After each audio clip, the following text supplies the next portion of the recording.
Саламатсыздарбы. Қазір мен мына құрақты тігіп сіздерге көрсететін боламын. Тігілу барысын барлығын. Осындай құрақ құрап тігеміз.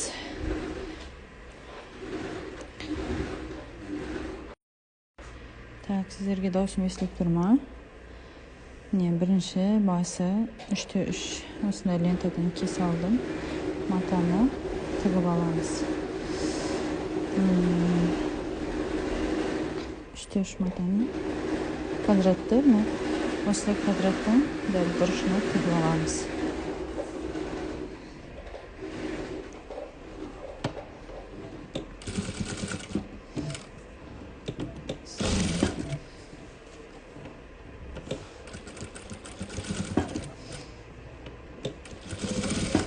Міне, осылай квадратты тігіп аламыз. Одан кейін мына жанына велюр жібереміз. Бізде велюр всегда төмен қарай ворсы жату керек. Бұл лентаның несі, ені 2-6 сантиметр алып, мен всегда пайдаланатын лента. Міне, басы осылай басталады. Алыс тұрған мына камера көрінбей тұр дейді. Міне, осылай тігіп аламыз. Көрініп тұрмай енді? Көрінбей тұрмай әлі де. Освещение аз болып тұр енді. Осылай амалдаймыз енді. Көрініп тұр ма? Көрінбей тұр ма? Көрінбей тұр. Так, міне. Өйстіп тігіп аламыз. Бірінші көзін тігеміз, одан кейін жалғап тігеміз, одан кейін квадрат қиып аламыз тағы да. 2-6-да 2-6 қылып қиып болады.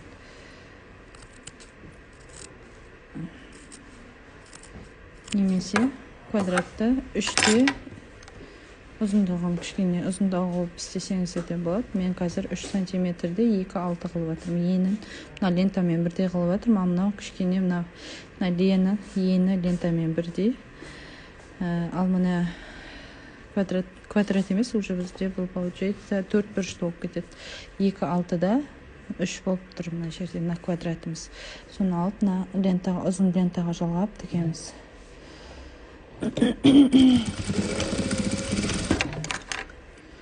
Закрепка беріп тігіп отырыңыздар, себебі жап кету мүмкін тіккен кезде. Соны аламыз да, мына сары лента, мына бізде сары лентаны, мына бордовый лентаның прям үстіне бет-бет қоямыз.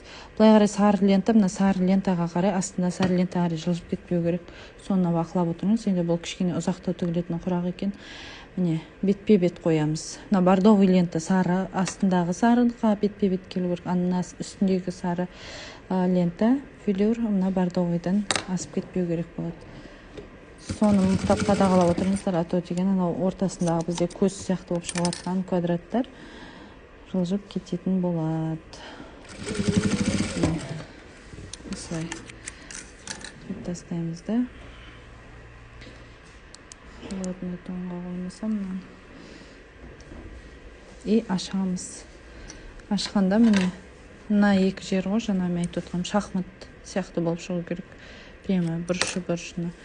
И потом, наверное, уже бізде қайтадан однотонный велюр кетеді. Бордовый велюр.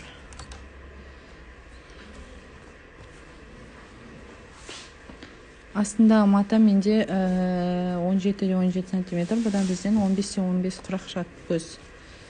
Міне, однотонный велюрді алып, мына жаны тігіп жібереміз.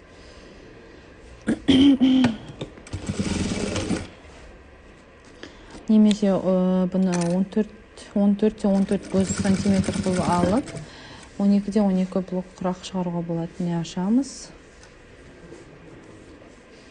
И мына жерінен тігіп, төмен түсіп кетемін. Тігіп тастаймын да. Қайтадан жаңағы квадратымды мынаған жалғап, 4 бұрышты сарыны жалғап тігемін мынаған.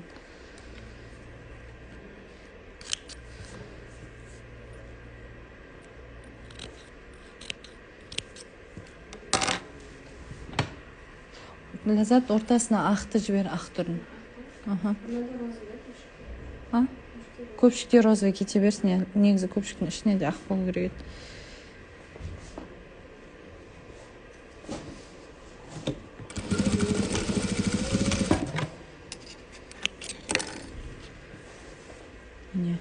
Дәл солай қайталанып тіге береді. В общем, біздің 15-15 сантиметр квадрат шыққанша осылай қайталап тіге береміз.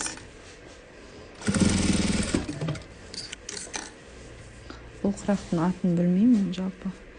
Велюр, менің пайдаланатқан велюрім матовый, шторный велюр ғой, матовый түрі.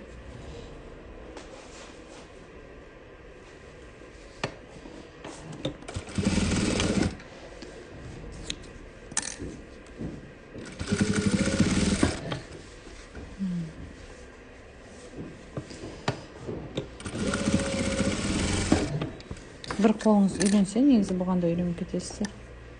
Тез тігуге. Мына квадраттарды дайындап алсаңыздар. Мына жаным кесіп тастадым, себебі мен лентам шамалы шалпақтау болып кеткен, сары лента. Неге мынау что-то дұрыс көрінбей тұр, маған ұнамай тұр освещениесі.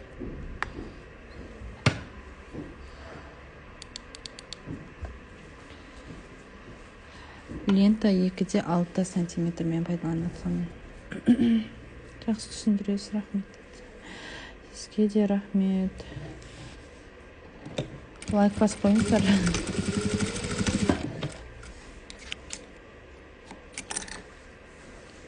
Естіліп, түсінікті болып жатыр ма сіздерге? Так. Осылай прям бет-бет қойып. Алдында штатив тұр, шамалы неудобно болып тұр маған.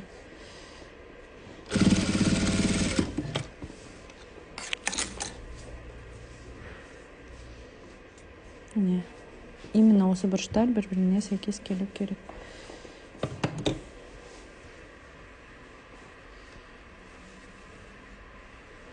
Көрпені мастер-классы 2500 теңгеден менде.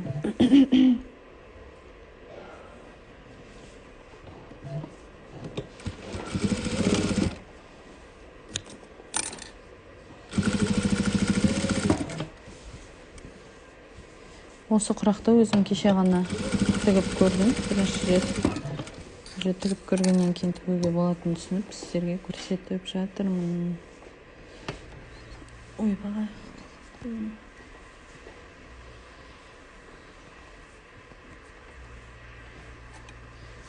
Құрақты мен ең бірінші бастағанда мен сразу заказдан бастап кеттім. Сразу заказ алып бастадым. Содан кейін сол заказдан кейін тоқтар. Мен заказ алып қойған кезде вообще тігу білмейтін едім. Суреттерін қойып, статусына сөйтіп алғанмын ғой заказды. Содан сол кезден әлі тігіп жүрмін.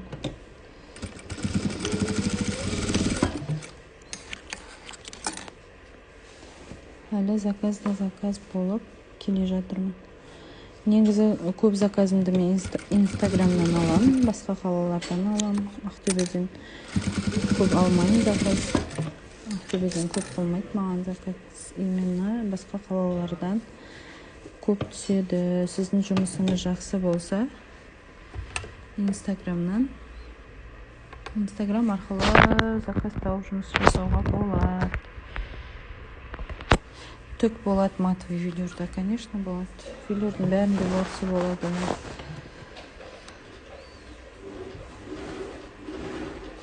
Сәлем, саламатсыз. Осы машинаны алға артқа тез істейсіз. Біздің жіптер үзіліп кетеді, онда көрсеткен жаңа машина бар еді дейді.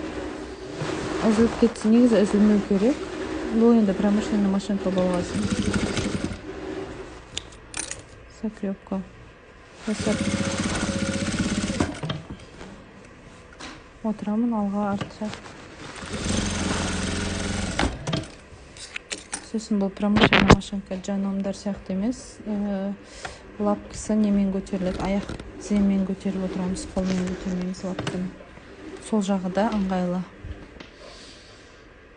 Сәлем, қалайсыз? Жақсы, шүкір осы. Мерекесі видео сақталама дейді. Сақталады. Сосын менің видеоларымды сақталмай жатқан болса, YouTube каналымнан көрсеңіздер болады. YouTube каналым бар. Сол жерден қарап алсаңыздар болады. Ал.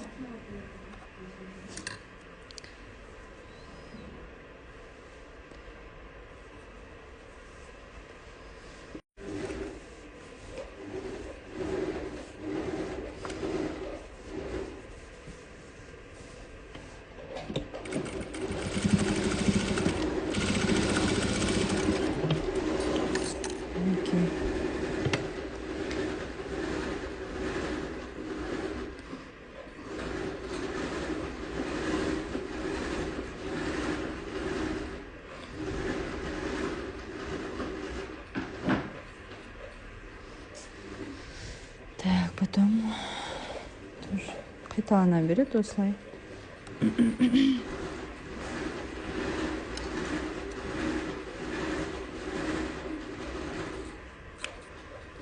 Тігу білмесем де, білмеймін, әйтеуір подружкамның заказы болғасын. Мен просто сол кезде осы жұмыспен айналысқым келіп жүрді. Просто сосын интерес болып, әдем суреттерді WhatsApp статусыма салып, мен білген жоқпын. Что WhatsApp статустан солай заказ алып кетем, осылай айтып кетем деп ойлаған жоқпын. Просто мен интересіне қарай жүрмін. Мен подружкам заказ берді маған Атыраудан. Көк түрін. Көк деп қоңғы. Сол түрін роза. Сөйтіп подружкам айтты, тігесің, сен тігесің деп. Сонымен тігіп кеттім. Қорықпай, еще тігу білмей, ютубтан ақтарып қарап, әйтеуір сонымен бастап кеттім ғой. Қорықпау керек. Қорықсаңыз жұмыс жасай алмайсыз, бизнес жасай алмайсыз. Самое главное, қорықпай тігу керек. Не істесе де. Сен алған 3D ою жастық видеосын өшіріп алдым, соны бересіз бе дейді. Қалай өшіріп аласыздар? Бұл жерден жазбасаңыз, енді өшіріп алсаңыз, маған WhatsApp-қа жазсаңыз. Менде WhatsApp-тан жіберем қайтадан.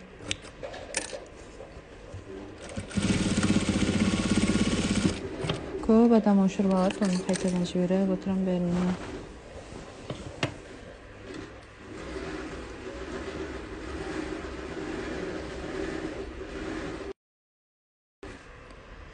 Так, сағат неше болды? 4:30-да. Мен садикке баруым керек тезірек.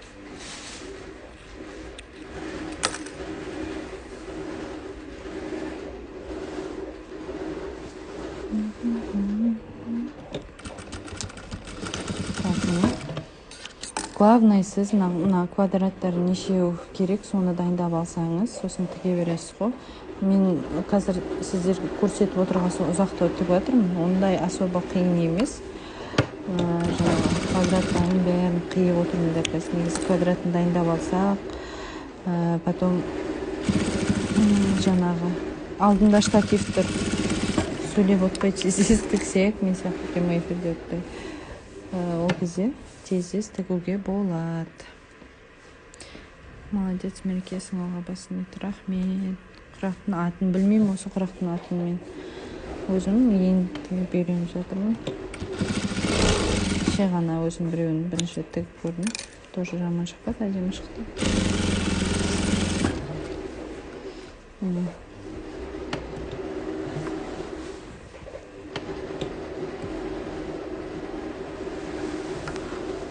Так. 1, 2, 3, 4, 5, 6, 7, 8. 1, 2, 3, 4, 5, 6, 7.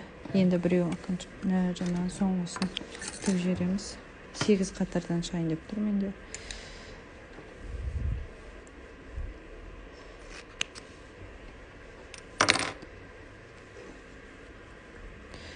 Бұл да негізі шиғырақ қой. Барлық құрақтың аты шиғырақ қой. Негізі просто содан әйтеуір бетіп жетірлі құрақ көп шығара береді адамдар.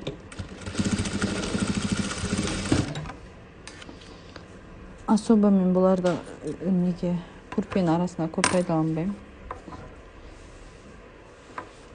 Өзінің құрақтары бар ғой, көрпенің тігетін. тоқырақтармен тігемін. Соңғы лентаны жабамыз, сосын жан-жағын тігіп шығамыз. Артық тұрған жерін кесіп алып тастаймыз қиып.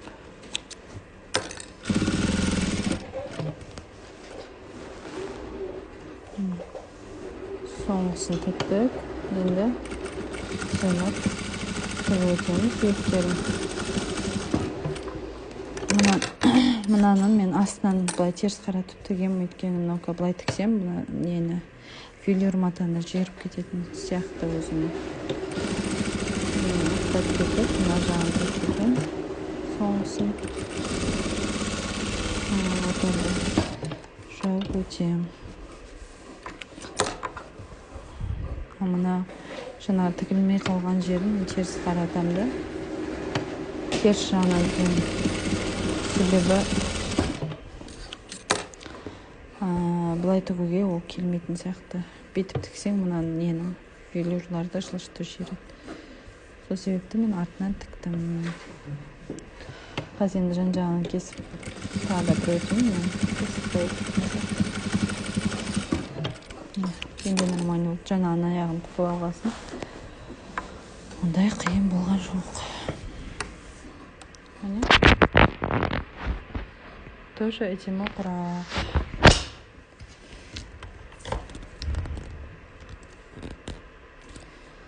Кеше мына цветін тіктім, мынау әдемі көрінеді екен негізі. Чем светлый, соның арасына темный қылып салған. Әдемі көрінеді. Міне. Осымен құрақ біздің бітті. Қазір артық жалбырағандарын кесіп тастайын.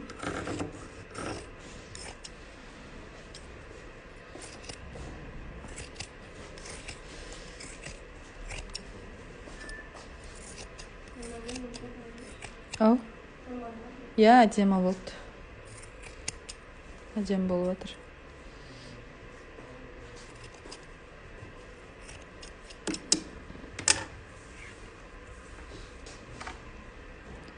Міне, осымен бүгінгі құрақ бітті.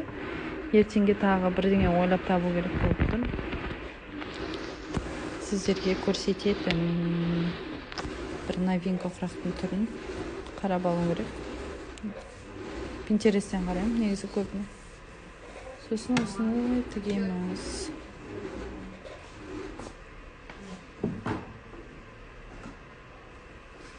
Басынан көре алмадым. Ютубқа салам, обязательно ютубқа салам. Мереге қандай тігін машинасын қолданасыз дейді. Мен міне Jack F4 деген түрді қолданамын. Осындай шепчик, осындай қайшы қолданамыз.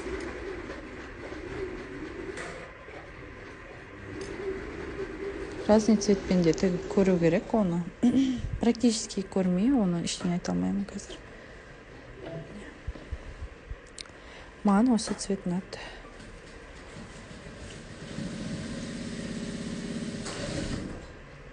Астындағы бөз наперник.